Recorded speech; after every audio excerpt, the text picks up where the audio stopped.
असे भाग करून घ्यायचे आणि टाकायचे आहे चारमध्ये. वाया जशी रांगोळी वाया घालायची तशी स्ट्रॉबेरी सुद्धा वाया घालवायची नाही गाईच, कारण ही महाग मिळते गाईच आणि फक्त उन्हाळ्यातच हिवाळ्यातच मिळते. म्हणजे जरा बोलून तर दिवसभर भरपूर शेट यार गाईच.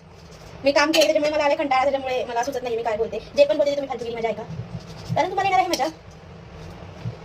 मी म्हटलं जरा पटापटा करून घ्यावं, म्हणजे माझा व्हिडिओ लंबा चौडा होणार नाही. पण तो आजच्या होतोय का तेच मला डाऊट आलाय, कारण माझी बडबड एवढी चालू आहे. ज़्यादा तो नहीं हो गया, ज़्यादा होएगा तो बाजू वाले को देना पड़ेगा, कम होएगा तो बोलना पड़ेगा थोड़ा सा ही किया था, भाभी को बोलना पड़ेगा थोड़ा सा ही किया था.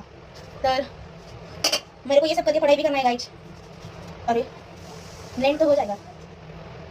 आणि अशा प्रकारे माझ्या सगळ्या स्ट्रॉबेरी चांगल्या निघाल्या आहेत, त्याच्यामुळे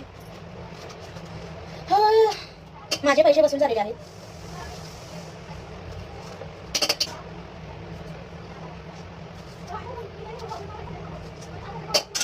So here it is strawberry.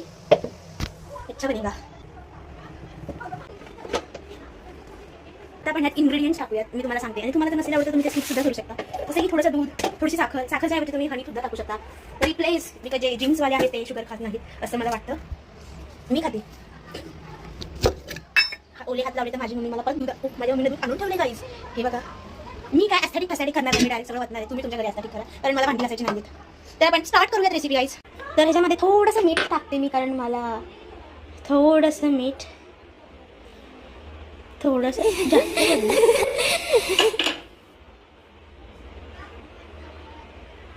मीठ टाकले. आता मी ह्याच्यामध्ये आता टाकते थोडीशी साखर, कारण स्ट्रॉबेरी ऑलरेडी गोड असते, पण काय काय खट्टी पण निघतात. सो तुम्ही तुमची स्ट्रॉबेरी खाऊन बघा गोड आहे का. मी खाऊन बघितले तर माझी गोड आहे, त्याच्यामुळे मी थोडीशी साखर टाकते. आणि त्यानंतर टाकणार आहे मी थंड दूध, त्याच्याने माझी स्मूदी चांगली होऊ शकते गाईज. आणि तुम्ही करता जाईल दूध